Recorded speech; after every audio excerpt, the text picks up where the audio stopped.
Hello, welcome to the latest episode of It Stinks, the Critic podcast. We've got a great one for you today. We are looking at Season 1, Episode 9, LAJ. And joining me to talk about this episode is LA's best awkward comedian. It's Eve Esquire. Eve, hello. Hello, I'm not a lawyer. That's right. You are not. No. But yeah, to make that very clear. Yeah. And also, you know what? Anybody can be Esquire. This is one of the reasons I took on this name, is because you see a lot of lawyers with the three little letters ESQ. Means nothing. That's right. It's just a title that anyone can give themselves. It means a landowner in England. We did it during the Revolutionary War to piss people in England off. So I guess that grudge took hold. Huh. I never knew that. I never knew the actual origin of the term Esquire. Yeah, because in England, they're all squires, if that's a landowner.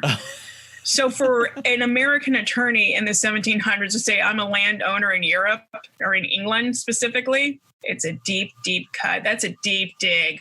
Wow. Yeah, I could imagine like in the 17 or 1800s, that would piss some people off probably. My word. Cool. So yeah, you let me know that you were a big fan of this show, right? Oh, huge. The Critic was so, well, because like people forget that like John Lovitz was incredibly funny. Like this is like hot off him coming off of Saturday Night Live, where he did amazing work, and this is before he ruined news radio. I never really watched news radio. I don't think I even knew he was on it. Through no fault of his own. I mean, he's covering for Phil Hartman, who again was also just yeah. It was a good show, great show. Stephen Root. Right, and Dave Foley was on it, right? Dave, yeah. And and I remember Joe Rogan was on it. Yeah, that's how Joe Rogan got a start. Yeah. So it has many, and Andy Dick, so it has many things to apologize for. Yeah. I mean, without news radio, we wouldn't have the Joe Rogan experience. Or Haunted Encounters with Andy Dick. Oh, yeah. That's, I mean, we're going to talk a lot about LA culture because that's kind of what this episode of the show is about. But for people outside of LA, you may not know that something that everyone in LA has is an Andy Dick story. Or three. Yeah, I definitely have multiple. I know the last one, my last one ended in homicide. So, oh my God. Yeah. I was at the Walgreens on Hollywood and Vine, and there was like a skirmish between like one of the workers there and a customer who was shoplifting, and Andy Dick was there yelling with his female companion. Then I left, and then I drove back by again. The place was surrounded by ambulances and cop cars. It turns out homicide. Oh, man. Jesus. Well, I guess, though, I don't think Andy Dick was probably involved in that homicide. He was just sort of there. But he was at the Walgreens during the time. Yeah. All right. I guess it's my turn to tell an Andy Dick story. I was at just a random comedy show in Hollywood that, for whatever reason, Andy Dick was hosting. And one of the acts, I think it was like a musical act, so they required some setup. So to cover for the setup time. Vamp. Yeah, well, Andy's his idea of vamping was he just said to the audience, like, someone yell out the name of a bar and I'll tell you why I got banned from there. And I yelled out IO West. Oh, shit. Yeah. So I got one over on Andy Dick. That's my story. Yeah, the black box there used to be called the Dick box. Yeah. So not only did he get kicked out, he had a room named after him renamed. I feel kind of proud that even though I started my comedy quote unquote career at iOS, and I was there for years, I was on several different teams there, never once stepped foot in the Black Box Theater. So that place will now remain forever a mystery to me. Yeah. As it should be. It was terrible. I was on a sketch team in there for a year. Yeah, you haven't lived until you have 2 feet of space to change with everybody else. It was not good. Yeah, but yeah, performed on the main stage a few times, mostly in the Del Close Theater, a few times in Studio 2. Never made it to the Black Box, though. I missed the Loft. That to me was one of the better spaces. It was so intimate. Oh, wait, is that a different place than the Andy Dick Theater? Yeah. The Black Box is just is that space in the back. The Loft was upstairs. Oh, I see. Okay. Oh. So now you're bragging that you never performed in the Loft? Whoops. Wow, Brian, you're missing out. There's couches. It's Makeout City in there because, nothing makes people want to make out more than a Herald. Yeah. I think there's probably no one hornier than the male improv comedian. That may be true. That may be true. If we could harness that power, we could solve the energy crisis.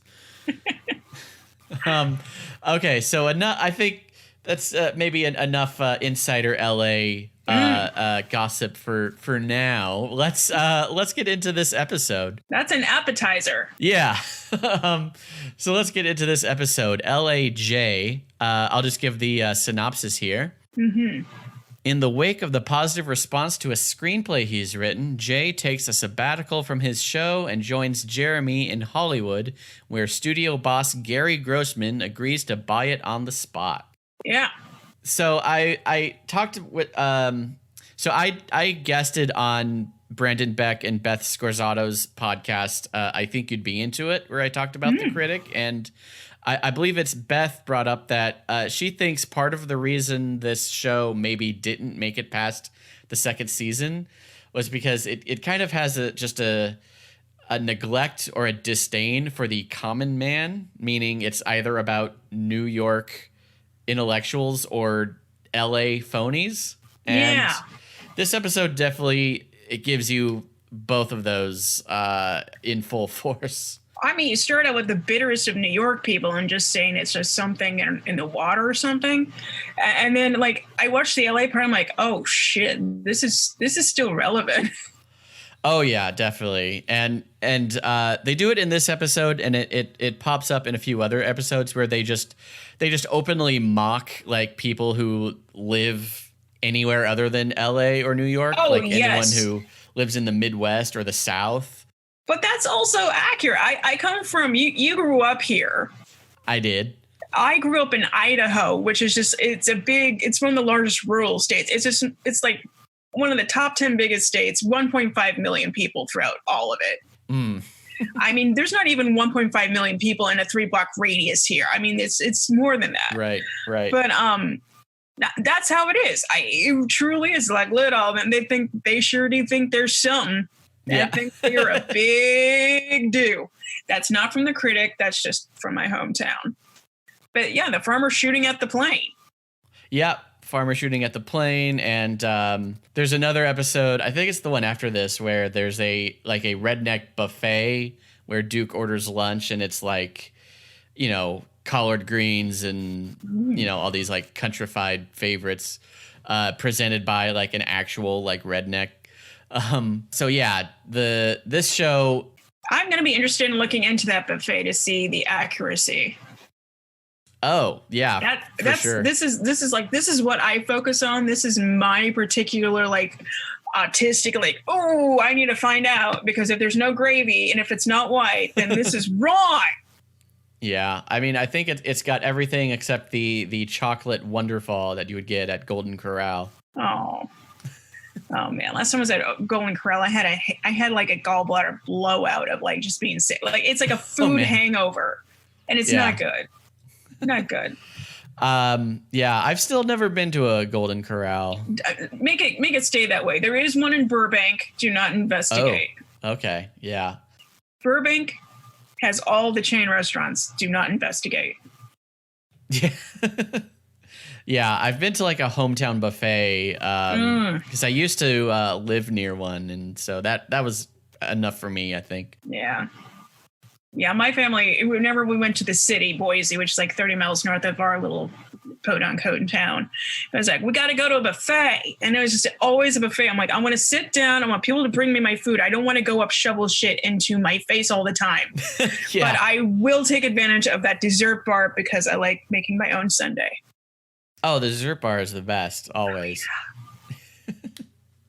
All right, so as this episode opens, we're on an episode of Jay's show where he's reviewing Al Pacino in Scent of a Jackass.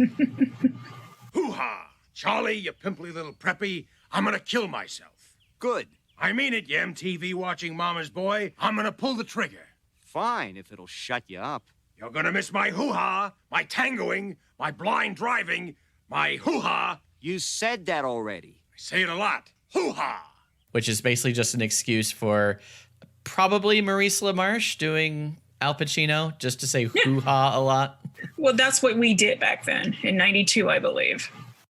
Yeah, when Very Scent of a Woman came out. Yeah. Yeah. No, but what I find hysterical, you've had Frankie Griffin on here, right? Yes. Yeah, Frankie Griffin is pretty much Jay Sherman, I realized, because Jay Sherman's like, he talks about like repeating the same catchphrase over and over again. And if you know Frankie, he loves to say hachi machi, which is exactly what Jay says. I'm like, shit. All right. I have not hung out with Frankie enough. I've not heard him say that. I don't think. They look alike. I'm just saying, put a sweater vest on that man. We're gonna have Critic the live action movie. And I mean, I'm sure I'm not the first person to point out that his last name is Griffin, and he also kind of looks like Peter Griffin. He does. I say that with love. What like? And Frankie's a great person. Also, I mention this because I keep working on this idea of a Bob Fosse directed Mary Poppins. Ooh. Yeah, and I wanted the frame to be the Critic, and I'm like, Frankie would be so good at it. And now I just like today, it's Divine Intervention. So whenever we're allowed to perform again, hopefully be on the lookout for that. Yeah, so I should mention Eve is also on Nightchurch with Frankie. So. Oh yeah, it's all incestuous over here. Yeah, I think you're technically the third Nightchurch person I've had on, because I also had Ethan on here. Yeah, and he was like, "Oh, how come you haven't done the podcast yet?" I'm like, I guess I haven't asked. I need to let Brian know who I am, and that is a huge Critic fan. That's right. I did not know that you were a huge Critic fan, but I knew you certainly before this. But yeah, that's been the cool thing about doing this podcast was I thought I would have to like reach out to people and be like, here, you can borrow my DVDs because you've probably never seen this before. But no, I found tons of people that remember and love this show, which has been really cool. Oh, yeah. I watched it when it first aired, like when it was actually on. It was on ABC, I believe, right? The first season was on ABC. Second season, they switched to Fox. Right. Good. So they can take it. Yeah. But yeah, it also re-aired like on Comedy Central right after The Tick for a while and towards the late 90s, which was a great hour of programming. Yeah. Replaced by Juana Man 7 times a day. Oh, God. So that would have been, like early 2000s? Yeah. It was like, I was still an IO at the time. So it would have been around like 99, 2000. Okay. Yeah. Yeah. But yeah, I also remember watching this, when it was originally on ABC and Fox, and like, yeah, I always remembered it, always loved it. So yeah, I was thrilled when it was on DVD because when that happened, that was like the only way to watch it again. This was before Netflix and Hulu and all that stuff. Or really lax YouTube videos. Right. Yes, you can find The Critic on YouTube. Fans have uploaded entire episodes, but, who knows how long before those get taken down. But luckily it is on Crackle, which is owned by Sony, which also produced The Critic. So it's probably there to stay safely. So very nice. Yeah. But of course, also, owning the DVDs is great because then you have a physical copy. So... Oh, the quality must be way better. I did watch it on YouTube. It was a tiny square. It's the kind of square. It's like, if I expand this will just look like a Monet. Right. Yeah. The encoding is not the best on YouTube. No. But getting back to this episode, immediately relatable to probably to people who would not shoot at a plane flying from New York to Hollywood. People don't understand when you ask, would you read my screenplay? Mm-hmm. Nobody will read your screenplay. No, not unless you're like, oh, will you critique my screenplay? Then it's like, all right, gotta get my sassy pants on. I'm going to tell you how to write. But like, if you're like, can you read my screenplay and tell me if it's good or not? And then you have to, this like, I didn't not like it. Yeah. Or I think people treat the request of, will you read my screenplay? That's along the lines of like, you know, can I bitch to you about my terrible life for an hour? And it's like, well, you got to wrap that. Yeah. But it's like, well, you know, you're my friend, so I guess like it would be bad if I said no, but still, like, come on, man. And also, let's just face it, most screenplays are about your terrible life. Yeah. And like, I know the joke's been made a lot right now, but it's like, after we get out of quarantine, you just know that almost every single script is going to be like, I was a guy and I fell in love with a girl in quarantine and then she rejected me. Will you read my script? No. Yeah. So many Zoom romances. Oh my God. All the movies are going to be done via Zoom because we lived it.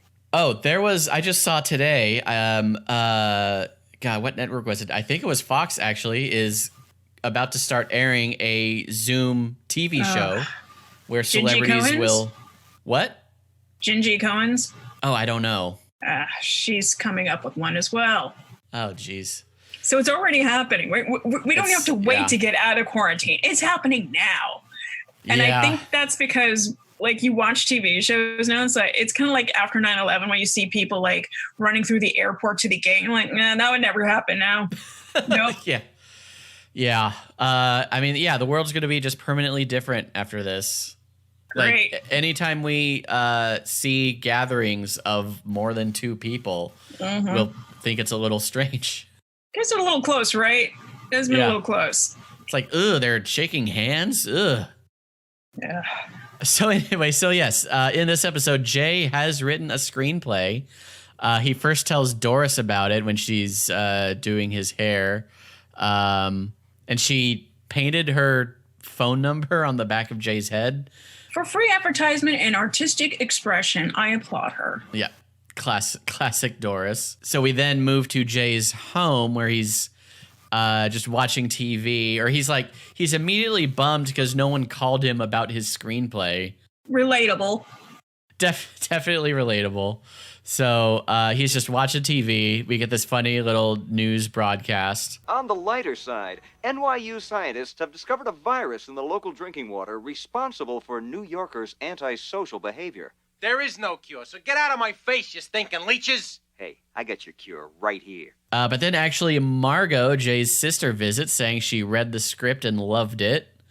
Then we get like this parade of Jay's friends who also loved it. I loved this gag. Barney the Butcher?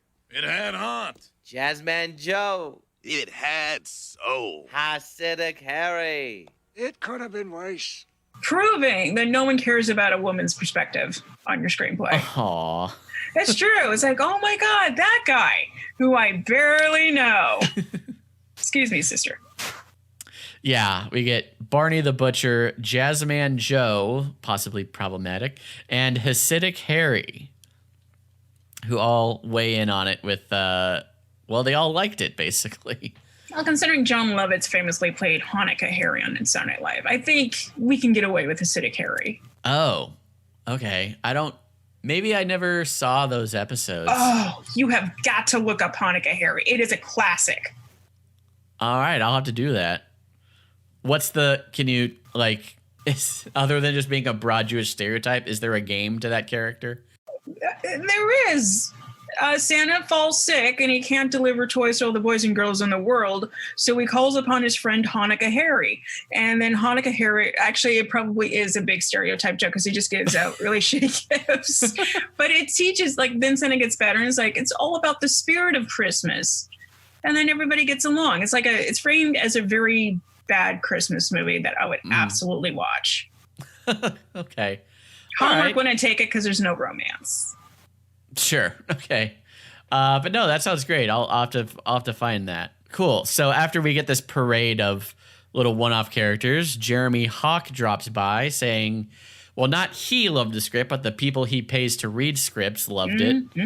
And he invites Jay to come to Hollywood, I guess, to to pitch it around to studios and whatnot, which is probably what brings a lot of people to Hollywood in real life. Yeah, accurate. Unless you know somebody, you're not going to get shit done here. Yeah, pretty much. I've been here for 20 years. Have you seen my name on anything? No. You know why? I don't know anybody. Yeah. Actually, it's sadder because now I do know people, and it's like, nope, I'm definitely never going to get in. No. Well, are you, I mean, I know you as a performer. Do you also write scripts and stuff? Yeah, I actually wrote a play about a year ago that I put on, and enthusiastic response through the roof. My boyfriend's family still hasn't seen it, despite it being shot by you. Oh, okay. So this is the play. Oh my God, okay. You've seen this. Yes, I know this play well. Yes, and you beautifully shot it. It looks so good. And then unfortunately my mother died soon after, so I haven't really been able to do much with it because it's about me and my mom. So you can imagine just, it's like, now it's not the time to write my King Lear. My mom just died. It's like, now I'm in quarantine. You know what? Still not time. It just, things got in the way, but I consider myself to be a writer first. Okay, awesome. And yeah, that the Dorkid is the name of the play you wrote. And Thank you. Yeah, I thought it was really awesome. I could totally see that being adapted into a TV show or I don't know, short film. Long form. I wanted to do a little theater series. Right. That did not go through. And I'm like, fuck, if I can't even get this passed through a black box theater, I am in for an uphill climb. Yeah. And yet there was a show there that was just a new play every month. Yeah, I'm not going to talk about that. Okay. Yeah. I think I saw that and I was like, motherfucker. I think now we're getting maybe a little too inside. Probably. But if you want to go to YouTube and type in DORKID, Dorkid, and Eve Esquire if you want to see this play that was beautifully filmed by Brian Rubinow, the host of It Stinks, the Critic podcast that you're listening to right now. Back to you, Brian. I will wholeheartedly co-sign that plug. Cool. So Jay and Jeremy fly to Hollywood, and along the way, that's where we get this scene with the farmer and his kid. Look, Pa, the 925 to Hollywood. Yep, those are the folks who fill our lives with blockbuster movies, moronic situation comedies, award shows where award shows win awards. Get my gun, boy. The farmer starts off sounding wistful or reverent, like he loves Hollywood, but then he gets into this line that is I've heard it somewhere else, where he says basically award shows give awards to other award shows. Yes. Which was that also on The Simpsons or probably? I've definitely heard that somewhere else. I feel that's a crossover or possibly on Schitt's Creek. I don't know. Okay. Well, I have not seen Schitt's Creek yet, so it definitely wasn't that. But I've definitely Simpsons then. Okay, and I've definitely been told I should watch Schitt's Creek, which I intend to. Oh yeah, it's heartwarming gold. Cool, and I do love Eugene Levy and Catherine O'Hara. Everything I've seen them in has been awesome. All the Christopher Guest movies and whatnot. Oh yeah, I was a big SCTV fan when I was a little girl, so. I just grew up with watching them. I steal a lot from Catherine O'Hara, especially from Preteen World. I mean, why not steal from the best, right? Exactly. Especially the best where nobody's seeing anything, apparently. Yeah. Admittedly, I have seen very little SCTV. I just know that that's where Spinal Tap originated. That's where the Canadian characters, the Rick Moranis and Dave Thomas. Oh, yeah. The Up North Boys. Yeah. Strange Brew was the movie they made out of that. Yeah. Yeah. And Grimley as well. Oh, is that Fernwood Tonight? Nope, that's from Mary Hartman. Mary Hartman was Fernwood Tonight. Ed Grimley was Martin Short as the man boy character. He had his own animated series. Oh, I probably haven't seen that series. no one did for a season. That's as long as it lasted. But then again, I mean, NBC really, it's like, oh, FCTV is pretty public. Why don't we make Martin Short into an animated series and also give John Candy his own animated series? We're going to make it last a season. Money to burn. Oh, that was kind of a trend for a while, was like celebrities getting their own animated series with where Pryor's Place starring Richard Pryor. Oh, wow. Okay, I have not seen that. Yeah. But I was thinking of, like, I remember Louis Anderson had Life with Louie. Yeah. Roseanne had one too with her and Tom Arnold, where they're kids. It was bad. I vaguely remember that. I also remember Bobby's World with Howie Mandel. That was actually good. It was good, and I guess not strictly autobiographical, but no, that was a fun series. Wow, we got kind of tangent. Yeah. But no, those are some of my favorite parts of doing this show. But let's get back to the show at hand. Mm-hmm. So I guess, so they make it to LA. They go directly to, or actually, well, we get this fun little gag where when they land at, I guess, LAX, they land at the valet runway. $3 for valet. Yeah, not bad. That's pretty good. I would do that. Also, the first, I guess, kind of a knock at LA culture. Mm-hmm. That, valet parking everywhere. Yeah, LA, big on car culture. And celebrities who can't be bothered to park their own cars. Mm-hmm. And also, in case you ever want to travel to LA, go to Burbank. Yes, fly through Burbank Airport. Definitely fly into Burbank if you can. It's a charming air chalet. Also, just like a much smaller airport, much smaller or much quicker to get through. It's not gates. Just like, yeah. Just 2 gates. And they're efficient, they're nice, and there's a Guy Fieri restaurant there now. Oh, okay. I've not been there since that opened. Last time I was there to fly from my mother's funeral, it was like opening soon. I'm like, well, why couldn't she die later? Oh. No, that's a bad joke. It's a bad joke. But yeah, LAX, for as big as it is and as many people are constantly going through there, it is so poorly run and organized and built. It's just incredible that it's even functional. It's pretty much like, if you want to know what LA is like, here you are, which they do a great job illustrating. It's like, all right, here we go. Zoom straight into dead standstill traffic. Oh yeah. I've, like the last time I was there was they had opened like that special area now where you have to go to get an Uber or a taxi or whatever. You can't just do it at any terminal. You have to go to that one specific area. And it's like, yeah, it just adds, you have to get there first of all, which is not easy. And, well, it's just awful. Everything about LAX is just awful. There's no like, oh, I get to go to LAX. There's no good things because you know your plane's going to be delayed. It's like shit sandwich after shit sandwich after shit sandwich. Yeah, no one ever looks forward to going there. No. That's why it's like, oh, can anybody give me a ride to the airport? What bag of gold will you give me in return? Yeah, exactly. So it's 5 a.m. on a Monday morning, please.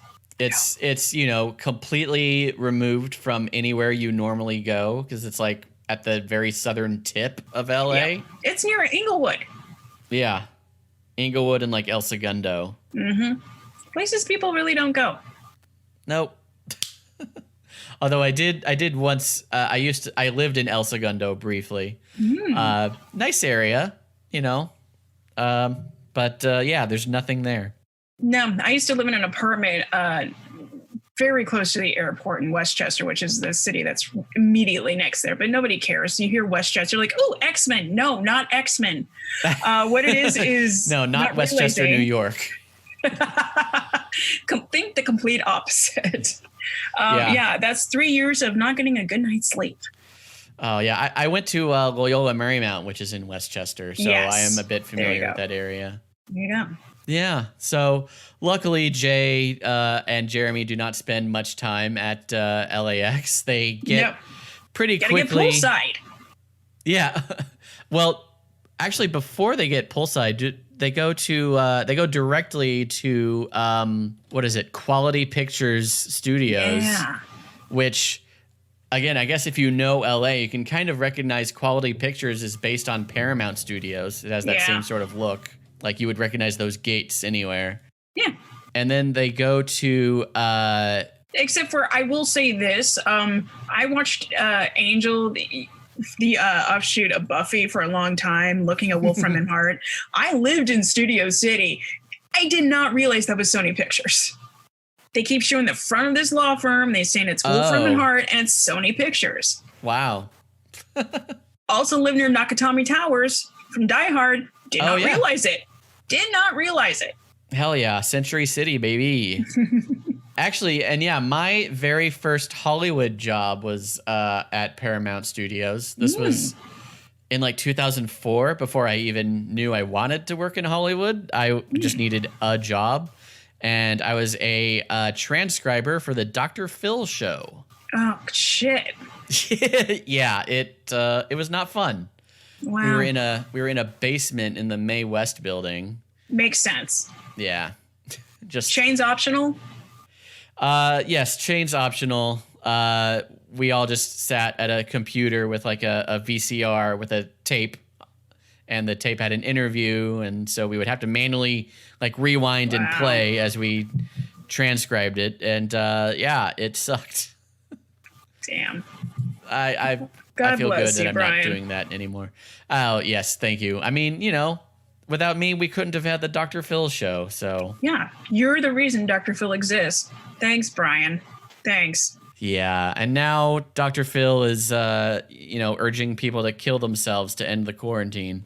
Well, where's Dr. Phil's tribute? He should sacrifice himself. I'm pretty sure his death would bring about a great deal of equilibrium of karma.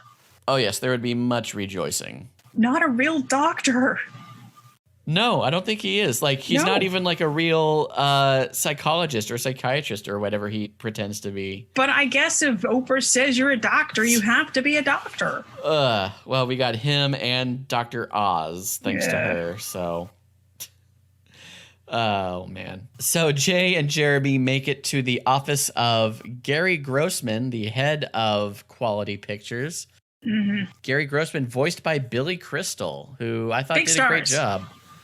Yes, big stars. Very big star. Jay Sherman, one of the most revered film critics in America. I'd like to wring your pudgy neck. Your bad reviews have cost my Japanese masters over 1 billion yen. And I think this is actually like maybe one of the only episodes where the celebrity guest is like playing a character for the whole thing. Well, they didn't get to have the Simpsons run where like they got to do that with so many other characters where they didn't have to play themselves. Yeah. Like usually when a celebrity shows up, they're doing themselves on this show. Like Rod Steiger on this show. Yes. Yeah, when Jay... Oh, sorry. Yeah. I didn't mean to spoil the episode for the Rod Steiger fans who were not prepared for it, but he does make a cameo in this show. Yeah, when Jay and Marty are driving around and Marty wants to get a map of the stars, and Jay's like, oh, the stars don't want to be bothered.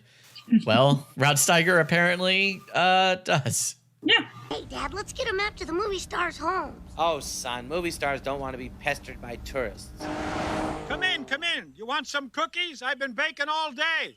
Yeah, which is awesome. Rod Steiger, who admittedly I don't really know what he's from. I don't either. But, you know, if the critic says he's a famous actor, that's good enough for me. Like I recognize the name enough. I'm like, that is definitely somebody. For sure. So Jay meets with Gary Grossman. And then initially Gary, says he hates Jay because he cost his Japanese masters over 1 billion yen because of his reviews, which is awesome. A lot of digs at the Hollywood studio system where they're so focused on money, whether that's through foreign investors or through product placement, all this stuff. And after being here for so long, I'm so glad I can finally get these jokes. Oh. Whereas when I was 12 and Idaho, I'm like, all right. Yeah, this is kind of humor aimed at people who read Variety, I guess. Which everybody in Missouri does. Sure. Everybody. Yeah. I mean, yeah, this is sort of what we were talking about at the beginning of the show, where it's like, most people they just like going to the movies and being entertained. They're not thinking about like, oh, what product placement had to happen to fund this film or anything like that. Like, they don't care. Which now it's hysterical to me, but I don't know. But the product placement comes later in the episode too. Yeah. So Gary reads Jay's script, or at least he flips through it really briefly and then says he loves it. And then he also does, this is another extremely inside Hollywood thing. He does what sometimes happens. He buys the script just to ensure that it can never be made. What are you doing with my script? I'm putting it with the others that were also too good. Look at this. A lesbian love story, the biography of some clown named Galileo, Revenge of the Nerds 4. What are you doing here, you beautiful thing, when you could be making me a mint? Hey, fellas, start shooting! Hooray! Which I've definitely heard of that happening. Yeah, Madeline Stowe famously has a great script that Madeline Stowe from Revenge and Buffalo Girls or something like that. And she wouldn't sell it to anybody because she wanted to star in it and nobody would let her. But apparently it was an amazing script. Wow. Yeah. And I know that's what Disney did to George Lucas when they bought Star Wars. Like, Lucas had episode 7, 8, and 9 like mapped out, and they were like, thanks, but no thanks, George. We'll take it from here. And that had mixed results. Yeah. It averaged a 6. Sorry. I don't want to, like, if we start talking about Star Wars, this episode will be 8 hours long. But I think the lesson to take away from there is that, you know, even a mega billionaire like George Lucas still sometimes hears the word no. Like, there is always someone above you. That's right. Yeah. So the script that Jay wrote is literally shelved, never seen or heard from again. But Gary decides to hire Jay to write Ghost Chasers 3. That is some licensing ducking. Yes. The copyright safe version of Ghostbusters. The off-brand. Yes. It's like when you go to the store, it's like, ooh, they have LaCroix in cans here. Right. And also, like, Jay says he hated the first 2 Ghost Chasers. And how can you hate the first Ghost Chasers? That one was good. Yeah. I'm assuming. Yeah, if we're doing a 1-to-1 comparison with Ghostbusters, yeah, the first one should be a classic. And I actually like the second one. I know a lot of people don't, but that opening is solid. Oh yeah. When's the end of the world? And for the longest time, I thought Peter McNichol actually talked like that because that was the only thing I'd seen him in. He's so good. I mean, we were too young to see Sophie's Choice properly, so. Oh yeah, yeah.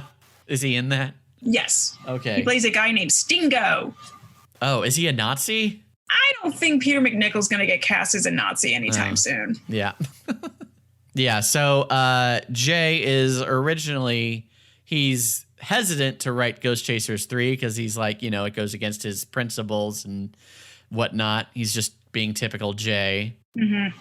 So this is when they are suntanning by the pool, which is, you know, as Angelinos, we do that all the time, right? That's anytime you say, oh, I got a pool at my place, like, oh, pool. Oh, yeah. Pool. That does happen, not to me, because I don't like shitty shared pools. Ah, okay. Yeah, I it's like I grew up in a community pool. It's not that exciting to me. I like private pools. Sure. I'm a pool snob. I'm sorry. But I will say I loved the newspaper on top of Jeremy's chest. This is Conan replaced by a giant chicken, which that's a joke that works on 2 levels. One, it can work as in Conan the Barbarian, or more likely Conan O'Brien, who just got a show at the time and was a former Simpsons writer. So like, fuck you, Conan. Oh, yeah. There's a big fucking chicken. Oh, man. I should ask you if I can swear on this before I've already sworn up a storm. Oh, fuck yeah. Go ahead. Fuck yeah. All right, continue. So yeah, Jeremy is basically trying to talk Jay into doing it. And he mentions like, you know, getting to write a sequel is like his opportunity to get creative. And he mentions when he made Gandhi 2, they let him do his Kirk Douglas impression. The fast is over. Now I'm going to fill your bellies with lead.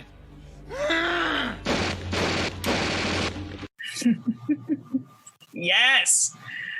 Which that just looks like Michael Douglas from Falling Down, which was weird. I was like, was that Falling Down later? I think that was early 90s. Not that early. Also, that was Michael Douglas, not Kirk Douglas. Oh, see, I get them confused. Oh, yeah. They're both, from what I hear, they're both douchebags. Yeah, Kirk Douglas also probably a rapist. Yeah, probably. Or wait, he's dead now, so I can say he was a rapist. Definitely a rapist. Like I saw a Natalie Wood biography, and it's like, we cannot name the rapist, but she was definitely, somebody definitely did something. And it's just like a shot of the Kirk Douglas theater in Culver City. I'm like, oh, subtle. But yes, a handy legal loophole to know: you cannot slander the dead. So you can say Kirk Douglas was a rapist all day long. Woohoo!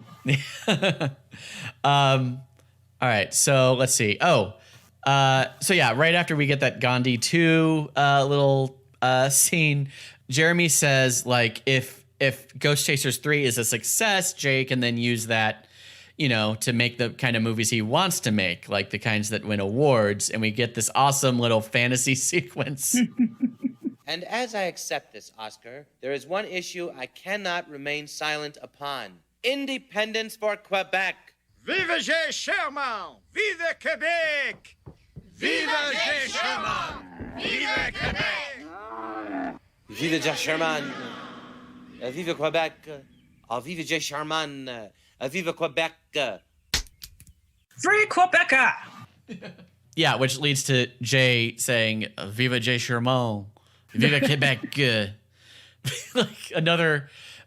Anytime Jay just goes on a flight of fancy, it's one of my favorite things of this show. It's nice to see hope. Yeah. It's like Jay has various things. Like his imagination is very childlike, very, very wholesome in a way. Yeah. But his stomach is always like the sensual part of him. Yeah, absolutely. That would be his. Would that be his id if I understand so. Freud correctly? Yeah. I don't understand Freud correctly, and I think that's correct. Okay, cool. Yeah, let's just go with that. So Jay decides he is going to write Ghost Chasers 3. Oh, yeah. Well, like kind of the final thing that convinces him is that he gets a chair with his name on it, courtesy of Gary Grossman, I guess. Though then the sticker peels off and we see that it is actually the chair previously belonged to Andrew Dice Clay. Kind of just explaining the adventures of Ford Fairlane pretty easily. Oh, I've not seen that. Don't see it. Okay. Do not see it. Well, I have seen, unfortunately, Brain Smasher, A Love Story, which is another very weird film starring Andrew Dice Clay. I saw Casual Sex with Victoria Jackson from SNL, Leah Thompson, and her love interest is Andrew Dice Clay for no reason. Wow. And it's called Casual Sex, so it's everything you don't want it to be. Yikes. Oh, man. All right. Well, that brings us into Act 2 now. So Jay is back at, what is it called? Quality Pictures? I keep forgetting it because it's just so generic of a name. So, yeah, he has his own office now, which is kind of cool. He's got an office full of secretaries and people working for him. Also formerly Andrew Dice Clay's. Right, of course. His name falls off the door, and wait, no. Does it just say Andrew Dice Clay? No, he closes the door, and his name gently glides down, echoing the chair bit. Okay, yeah, they repeat themselves, I guess, but. Mm-hmm. Instant callbacks are the best callbacks. I got too much shit to do to wait for that callback at the end. Oh, absolutely.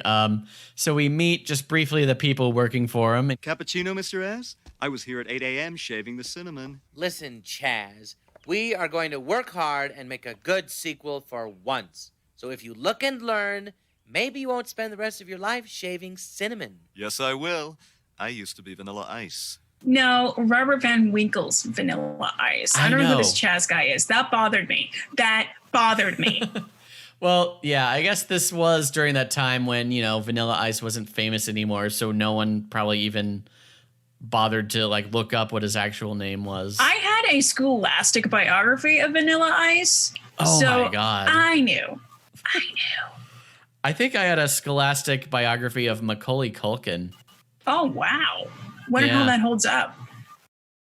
Slight tangent. My first Christmas here, my grandmother sent me a little care package and included books and stuff. And one of them included a biography on Barbara Streisand pre-Yentl.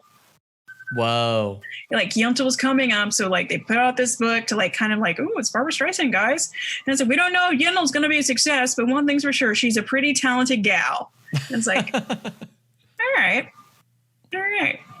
Was she mostly known as a singer then, or? Yeah. She was, she was an Academy Award winner many times over because of Stars Born and Funny Girl, but it wasn't her.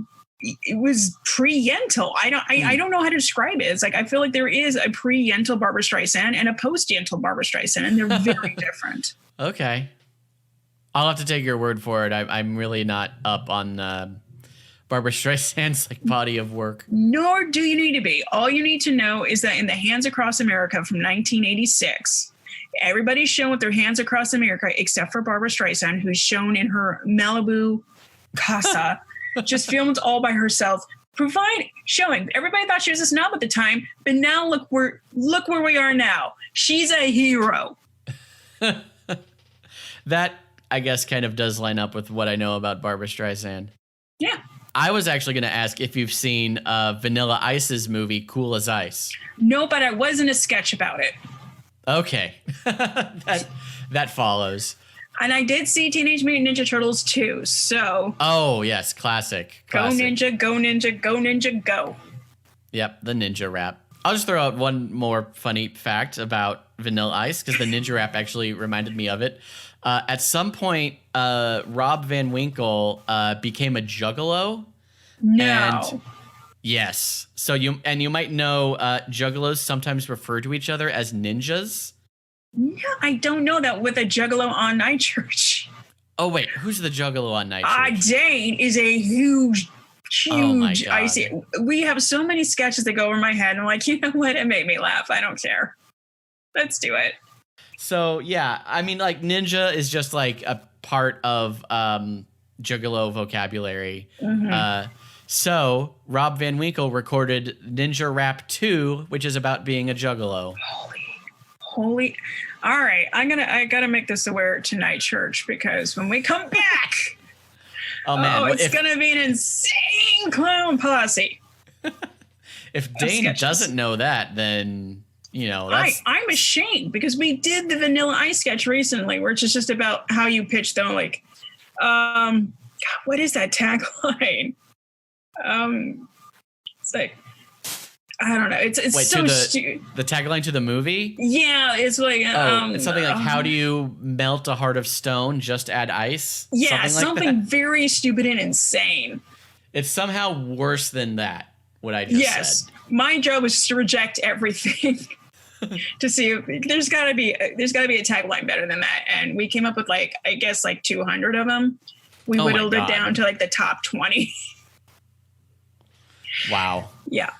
Yeah, great sketch. I can't wait for that to come out live. Anyway. Oh yeah. Right. Where were we? Vanilla Ice. Chaz. Okay. So, right. So after this, Jay meets with a team of agents, because I guess if you Pitbull. They say that there were two separate organizations that merged, so now their acronym spells out Pit Bulls. Yeah. So a slam on LA agents. How did that not play to the Midwest? Who knows what an agent is? I mean, up until the age of 9, I just thought all sitcoms were performed at my local affiliate. Michael J. Fox absolutely was in Family Ties right up there in Boise, and they performed it live, right? Oh, yeah. Sure, totally. My only note for this scene is, people in Hollywood this dumb? Yes. Oh, absolutely. And guaranteed, there are people in Hollywood who are probably even dumber and know less or care less about making movies good. They're than called the people you multimillionaires. Yeah. Oh, we get this funny little scene where they're just, I guess, making fun of California, like when an earthquake hits. Oh my God, is this an earthquake? What the H? And the Hollywood sign kind of crumbles. And the guy says, What the H? What the H? Yeah, right before the H crushes his house, which is like such a dumb visual gag, but I love it so much. It's good. It's a solid gag. Oh, yeah. Yeah. Then back at the office, Jay is already helping himself to the emergency pudding beneath the table, and he's really going at it. All that says to me is that somebody in HR really cares, and it's the foresight to install emergency pudding. And my current day job, we have a little emergency supplies kit. There's a candle, a little bit of rations and stuff, just in case something happens. I'm like, this is very thoughtful, except for now it's expired and I need a new one. That tangent. That's my tangent. All right. All right. Cool. So after that scene at the agent's office, Jay then meets with, I guess they're like executives, like studio executives, about writing the script. Now, is there anything you feel could be improved from the first two films? Ghost Chaser underpants didn't sell as well in Mexico as we hoped. Maybe you could have the black guy's pants fall down in Tijuana. I understand. This is it's kind of making the same joke as the previous scene. We're just kind of really satirizing like corporate Hollywood types because they're talking about all the ways that the last Ghost Chasers film didn't make money. Oh, yeah. I bet like the Italian translation. Yes, that's my favorite part of this scene, actually, because Ghost Chasers got translated to "Your mother has a hairy back." So we see the Italians riot, and my favorite thing is they use the statue of Michelangelo's David as a battering ram. Yes. You got to use what's around you. Oh, God, that's the best. So many great visual gags all over this show. Mm-hmm. Oh, yeah. So then Jay meets again with Gary Grossman, who like is talking about the different product placement that he's already lined up for the film. Oh, God. A battery company just paid us $2 million to put their product in your film. You should know we're constructing a 50-foot battery with the voice of Pat Morita.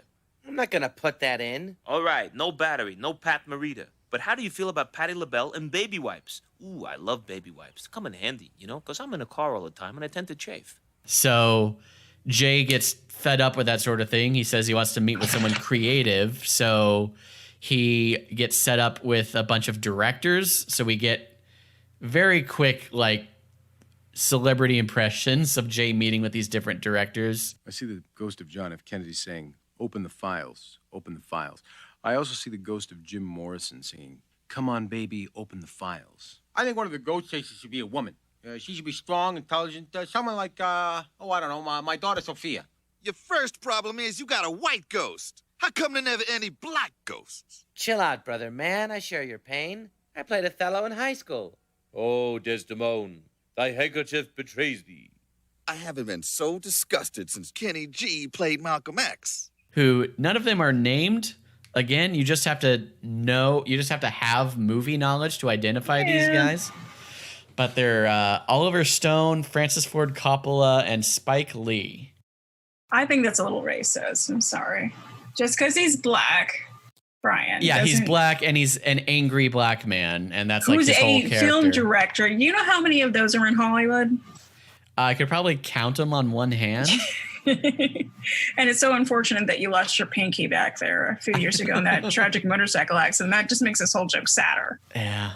Yeah. I will say this, Francis Ford Coppola and Spike Lee both kind of prophesize the future. Like Coppola saying we need a female Ghostbuster. Yes. And his pitch was terrible. And I guess I haven't seen the reboot because everybody just made such a big deal out of it. I'm like, I can't watch it because any opinion I have is going to be attacked. Yeah. So I'm not brave enough to watch their Ghostbusters. Yeah. So yeah, this episode kind of prophetic in that there was a third Ghostbusters movie. Also, Spike Lee is like, why can't the ghost be black? Later on, Black Klansman. Why can't a Klansman be black? Well, that was also based on a true story. True. But yeah. But that just shows you Spike Lee is a forward thinker. Definitely. Why can't it be black? He made a Klansman black. Anything is possible, people. And then, I was just going to say about the pitch for a female Ghostbuster. Yes, prophetic. Also based on Godfather Part 3, in which he cast Sofia Coppola, and her part was famously, trashed by critics because, Sofia Coppola, not an actress. She's also a film director in her own right. A pretty good one. Yeah. I didn't enjoy Marie Antoinette, so I can't give her full kudos. I'm sorry. Haven't seen that, but I've seen Virgin Suicides. That's a really good movie. All right, that's good. And Lost in Translation, very good movie. Lost in Translation's great. Somewhere I really liked. Haven't seen that. Oh, it's great. Also very, I guess, kind of LA-centric because it's about an actor who's living at Chateau Marmont. Oh, yeah, I heard that was amazing. Yeah, really good, though. Yeah. Also, I could probably count the number of working female directors on one hand. True. They could probably share the hand with all the black directors. Why they got to share a hand, Brian? Why do they have to share a hand? Look, it's not my fault. If it was up to me, I would need you would have 4 10 hands so you could fit them all in your perfect world. I would be like Goro from Mortal Kombat. Yes. That character was so dumb. Hell yeah. He got beat by Johnny Cage. Well, yeah, who fought dirty, punched him right in the nuts. With a split. It was a hot moment. It was like a coming of age moment for me. It's like there's David Bowie in Labyrinth. There's Johnny Cage doing the splits and punching Goro in the nuts. Those are 2 seminal moments in my childhood. I don't know if you ever saw the Mortal Kombat sequel, Mortal Kombat Annihilation. I refused. No Lyndon Ashby, no me. Yes. Also a wise decision just because it's a horrible movie, but also for no reason Johnny Cage. Whoops. 2 very different people. Johnny Cage dies like in the first scene. Stupid. No. Yeah. No, I got so mad with them. I was like, no. Yeah. Right. Tangents. Where were we? Yeah, I got to stop the tangents because I'm so hungry. Oh, God. We've been recording for almost an hour already. Yeah, we have. This is all my fault. No, don't worry about it. This is all gold. All right. So after Jay meets with that trio of directors, Jeremy kind of takes it on himself to help Jay feel better about writing the script. And this is where we kind of get just a long divergence from the plot. Like it kind of stops dead for a while because Jeremy takes Jay to a stylist, El Tupe. Well, any film done in Hollywood, you need a montage of Hollywood where nothing is even remotely close to one another. Sure. You know what? Yeah, we could take it as this is actually a meta commentary on Hollywood films that constantly pad their running time. Yeah, that's what Freud would say. And we know how much I know about Freud. Yeah. Nothing. Yeah. So yeah, we go to the stylist, El Tupe, which is kind of another funny one-off character. Who's like Jose Hebert. He's a pastiche of Jose Hebert. Oh, wait, who's that? He was a very famous hairstylist who wore a big cowboy hat and had long, beautiful hair. Oh, God. Okay. I had no idea. You're welcome, Brian. Nice. Yeah, not even I get every reference in this show. It's okay. So then there's a montage of Jay trying on a bunch of new suits. Including a Bob's Big Boy, which looks great. Yeah, he should definitely rock that look more often. More people should. What's there not to love about a checkered overall? Right? It could almost function as a ska outfit. And then Marty comes to join Jay in Hollywood. So Jay comes to pick up Marty, and like they both put on sunglasses. Like, oh yeah, let's go, cruise around town. And Jay's riding a Porsche. So it's not like he's in a schlumobile. He's driving a Porsche. He's succumbing to the allure of LA. He's becoming an LA phony. It's just like in The Big Picture of Kevin Bacon. I drive a Porsche now. Yeah. And Marty later even calls him out on being an LA phony. So this is totally meta that's commentary. my favorite. That's the heart of this whole episode for me. But this comes upon my favorite joke in this show and my favorite later callback. Oh yes, Jay basically gets clowned on by the Elephant Man, Sean fucking Merrick. Check out the geek in the Porsche. And a Thunderbird, classic T-Bird with a whole bunch of hot chicks. Oh yeah, which is the best LA commentary I can say. It's like, it doesn't fucking matter as long as you have a great car, you're gonna be fine. Oh yeah, even if you're the freaking Elephant Man. So then, so Jay and Marty are kind of driving around Hollywood for a while. That's where we get the Rod Steiger scene. The Hollywood and Vine scene. Yeah, the problematic portrayal of I don't know if it's supposed to be like a trans person or just a cross-dresser. Son, this is it. The famous corner of Hollywood and Vine. Hollywood's next young starlet could be walking by right now. Hey, pal. For $10, I'll let you watch me stand over a steam vent. Well, I mean, you remember Hollywood back in, like, even like when I first came in, like around 2000, I'm like, that's how it was. It was not Hollywood and Highland for a very long time. And like, even like by the Pack Theater, it's like, oh yeah, that's where people went to go get a foot job, which I am sad to know what that is. Yeah, sadly, I know what that is too. I think because of the internet. Yeah.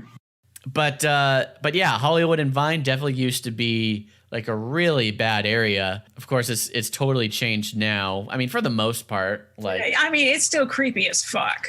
Yeah, but it just has this like plastic neon velour. It's like, it's safe because there's a Forever 21 here now. Yeah, I still don't like to be there after dark though. It just gives off the wrong That was vibe. the worst part about I.O. was like, I want to go to Scooby's to get a really good hot dog, but I'm here, so okay, let me walk too far and get really scared and walk all the way back. But goddamn, that was a good hot dog. Yeah, I usually went to there was like a little pizzeria a block away that was pretty good too.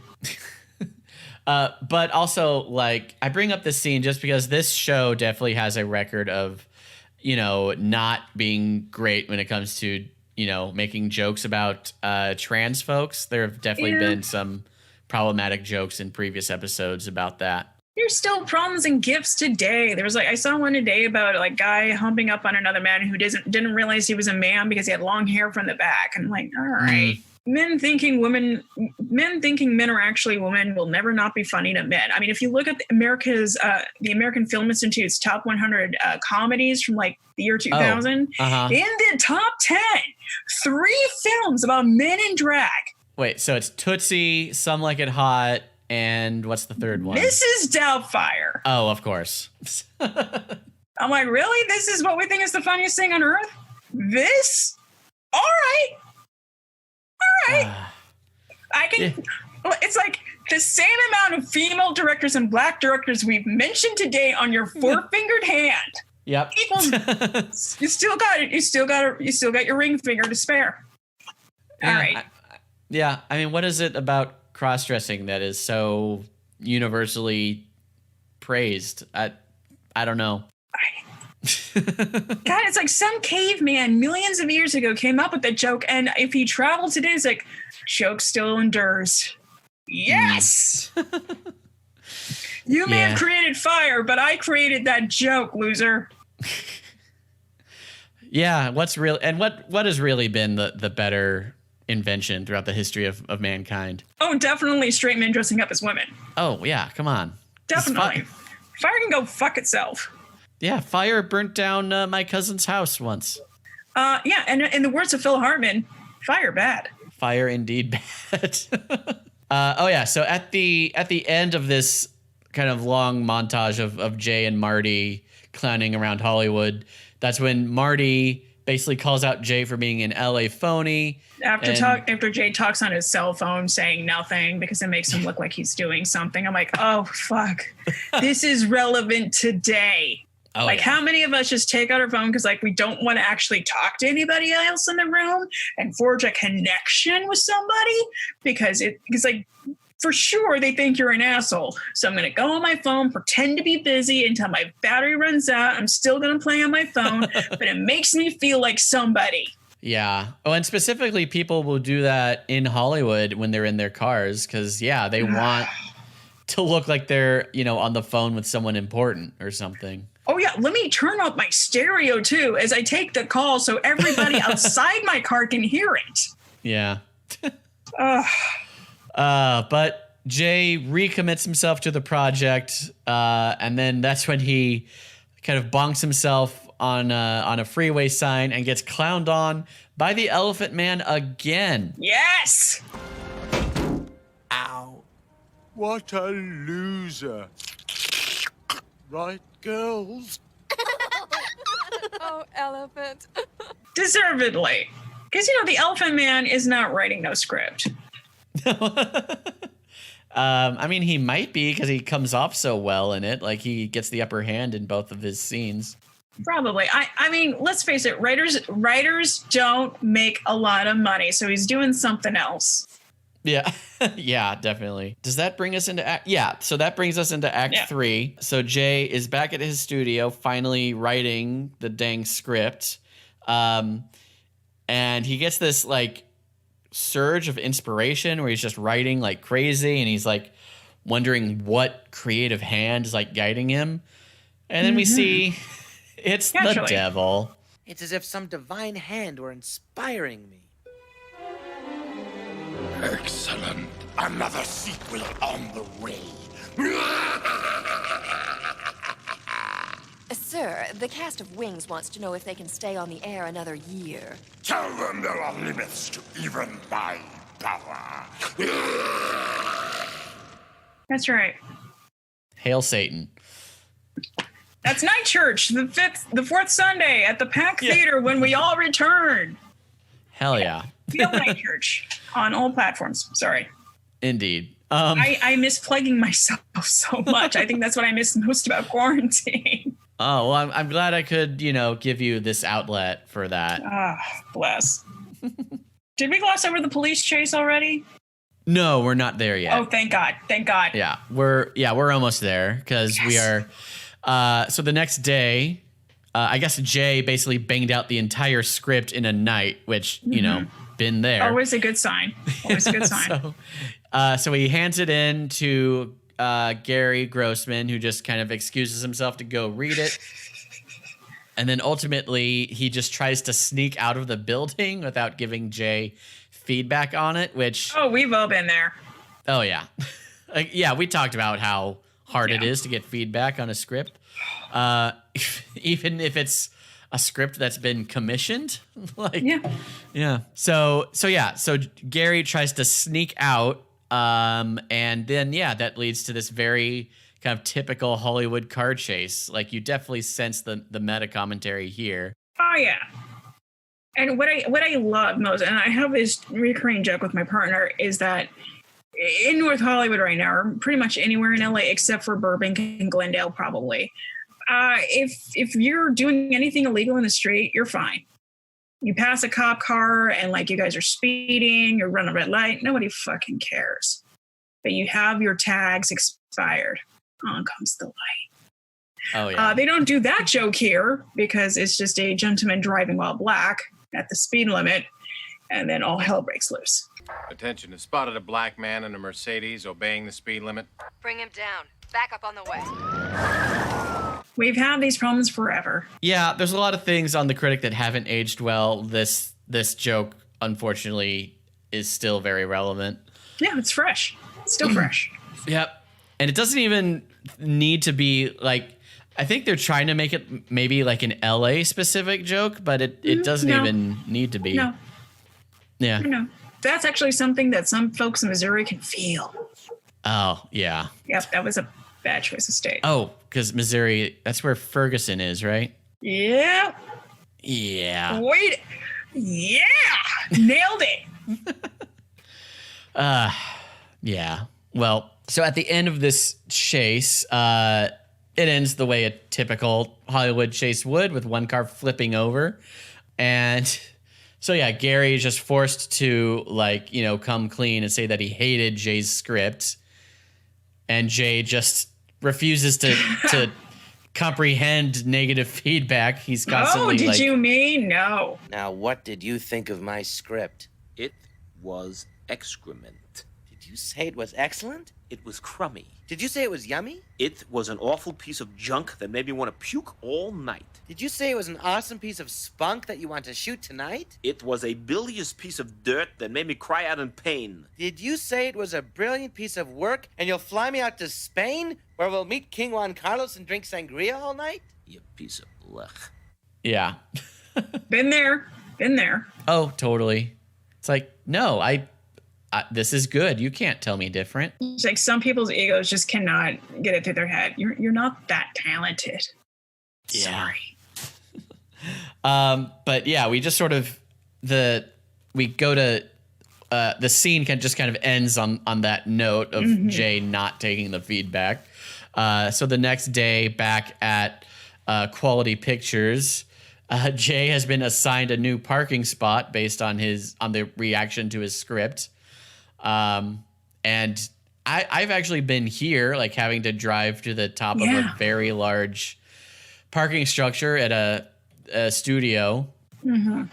Never got quite so high that I was like, being picked up by a space satellite, though. No, well, that means you're doing good, Brian. You're doing good. Yeah. I don't suppose. Have you ever done the CBS Sketch Diversity Showcase? I applied one year and they never got back to me. And then I'm like, well, I think I dodged a bullet, and I think I did. I mean, I hear it's better now, but yeah, when I did it, it was just a ton of work for two extremely problematic people, neither of which are part of the showcase anymore. But at the time, they were your gatekeepers to even the tiniest glimpse of success, getting a 2-minute sketch into a free show that is performed like 5 times and then never again. I remember I was in. Also, I have to not have a full-time job while I do this? Ooh, sign me up. Oh, yeah, because it is weekdays from 2 to 5 on the CBS slot. So, yeah. But yeah, I remember so I was a writer on the showcase. So when we reached that point where it was like, okay, pitching over, we are now choosing what goes into the show, and we are going to the theater to start rehearsing those. So none of my sketches got in, of course. No. Because they were too good. Of course. But anyway, so are you sure that's what they said, or were you just misremembering? Like Jay? No, I'm pretty sure that's what they said. I remember it pretty succinctly. Yeah, they said it like 3 different ways. Oh, that's the worst. But after that point where it was like none of my sketches got in, it was like they wouldn't even return my emails anymore. Because you were too good. Yeah, so that's my little brush with what it's like to be a writer in Hollywood. Yeah. Anyway, perhaps I should have paid more attention to this show when it was on and absorbed more of its lessons. No, you just felt prepared. You just felt more prepared. I'm like, I'm just going to drive down the road and I'll be there. Yeah. Yeah, so now that Jay's script has been universally reviled, he is kind of, he's got this shitty parking spot. He has lost his office. It is now going to be Tom Cruise's bathroom. Ted Cruz's bathroom. I almost said Ted Cruz. That would be weird. See, look what else the critic predicted. Yeah, sort of. Well, Chaz, you've been a very loyal assistant. I hope you land on your feet. Tom Cruise's bathroom. This is Chaz, vice president in charge of Flushing. He'll do fine. Yes. What a prestigious title. Then, I would take it in a heartbeat. Yeah. We all would, but it would probably go to a young, fit, handsome young man. Right. Yep. Typecast. So that is kind of the note on which Jay leaves Hollywood. He's like, I'm done with this. I'm going home. And then we just cut to the next episode of Jay's show, he is reviewing Ghost Chasers 3. Mm-hmm. And the review that he gives it is so bad, he gets arrested. Our first film is Ghost Chasers 3. I helped write this picture, but believe me when I say this is the worst movie ever made. Attention, LA street gangs. Why kill each other when there are more deserving movie executives just miles from your home? Their addresses are... Viewer advisory. The rest of this review contains incitements to violence, foul language, rubber novelty poop, and brief nudity. It reminds me of a few of the meltdowns I've heard about going on Twitch. So I found that also very current. I've not been privy to any of these. Well, you gotta get in the back channel and find out the goss. Oh, man, I don't even like pack theater goss, so... Oh, but this stuff is fun. This is people melting down on camera. Oh, shit. Okay, Yeah. that takes it to a whole nother level. Yeah. I mean, if you do it in public, I'm fascinated. I don't care about who does what, but I care about who thinks they can do what in public. That fascinates me.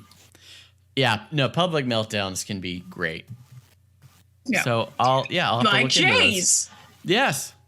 So who is naked and in a blanket by the end of it. yeah, I guess he just got that worked up that he took all his clothes off. And yeah, he ends up in prison.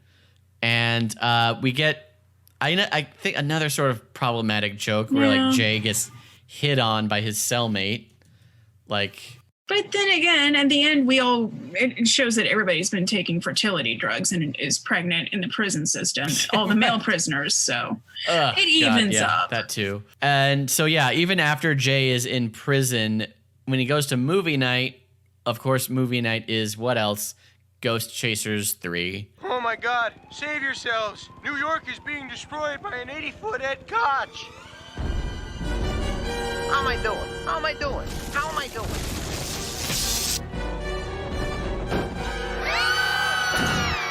Don't be scared. I'm just looking for a nosh. And I actually like the scene that they show from it. It's pretty hilarious with New York being Mayor attacked Koch. by a giant Ed Koch. Yeah. Which I definitely did not get as a kid because I had no idea who Ed Koch is. I still really don't. I guess he was mayor of New York City at one point. Yeah. Well, I was an avid fan of Saturday Night Live throughout the 80s, so I understood the reference. Because watching SNL in the 80s, it's like living in New York in the 80s almost, except you don't have to live there. Did one of the cast members play Ed Koch? He was referenced a lot, and I seem to recall that Ed Koch actually hosted an episode before the Renaissance. I mean, that follows. Didn't Rudy Giuliani host once? Yeah, and he wasn't too bad. Okay. I mean, he was still a goober, but... Yeah. So at movie night, all of the prisoners hate Ghost Chasers 3, and Jay kind of takes solace in that. He feels solace. Not the note that maybe he has anger problems. Solace. No, yeah, he feels like he's right because everyone agrees with him. And then, so he gets hit on again by his cellmate. And that's what we go out on. Jay says that's the best date he's ever had. Yeah. And of course, the series continues, and he still has his job despite all that because, you know what? I mean, Jay Sherman may not be a Hollywood writer, but he is part of the entertainment industry. Oh, yeah. The regular rules don't apply to people in the entertainment industry.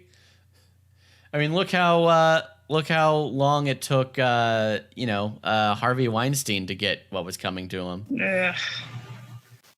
COVID? Oh, was that confirmed? Did he get COVID? I don't know. I didn't care. I was like, all right. Well, I know he got 23 years, and he showed up to court using a walker. Yeah. So he's definitely not doing well, unless that was a sympathy act. I don't know. PTSD and anger can do weird things to your body. So little column A, little column B. I think it's mostly mental. Yeah.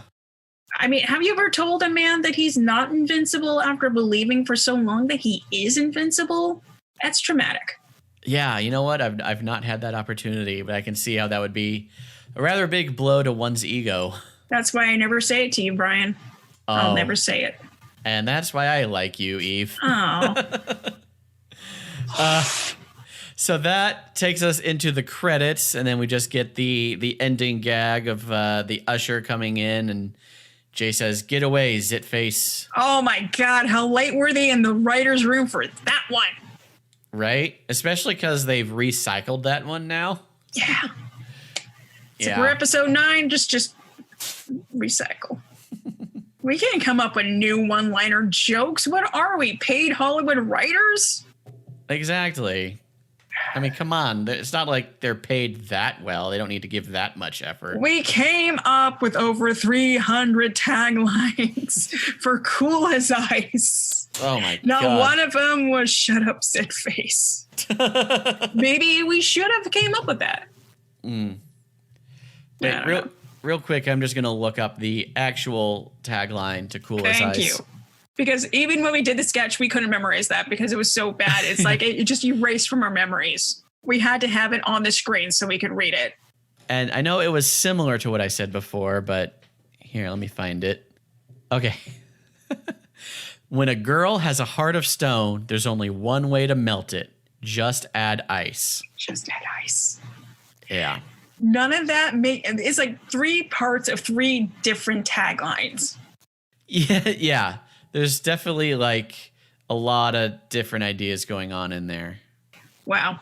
Like you don't melt something by adding ice. That's pretty ridiculous. Idaho scientists would tell you different. So that's been the most depressing part of this whole quarantine is reading Idaho's interpretation of science.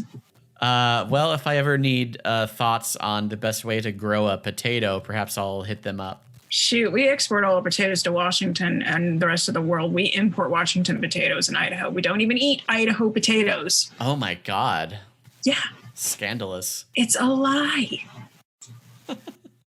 Anyway. All right. Well, I'm ending the show for you, Brian. Yeah. Yeah. Well, that brings us to the end of this episode. Eve, I want to thank you so much for, going on this journey with me through the Critic. Thank you for going on this journey with me, Brian. This has been a tangential joy. Oh, absolutely. So yeah, I guess we've kind of mentioned it throughout, but give us those plugs one more time. Oh yeah, I am part of Nightchurch. That's at Hail Nightchurch on various platforms, on Facebook, on the Twitter, but not the Twitch. I don't know why we're not Hail Nightchurch on Twitch. We're just Nightchurch. And since all the theaters in LA are closed, and now if you're out of town, you have no excuse, go to twitch.tv/Nightchurch.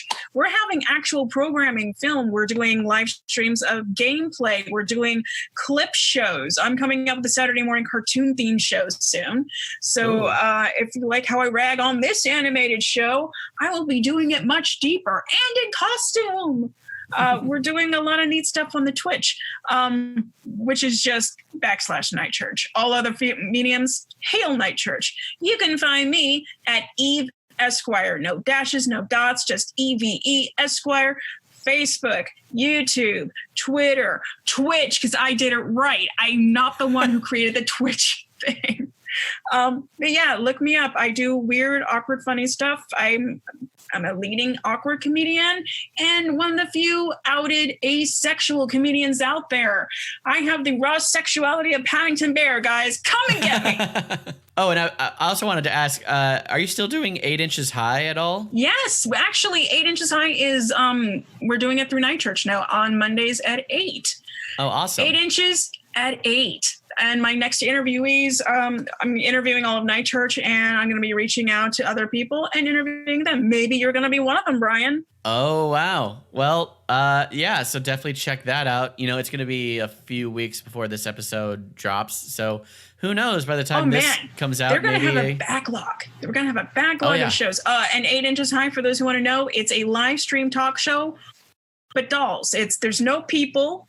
It's just dolls. Yes, that is what the 8 inches refers to, in case anyone out there size of the doll. Very good, Brian. Yes. Not a lot of people understood that. Just in case anyone has a dirty mind and they're thinking something else. That's why we don't go 8 inches deep. We go 8 inches high. That was the impetus of that title.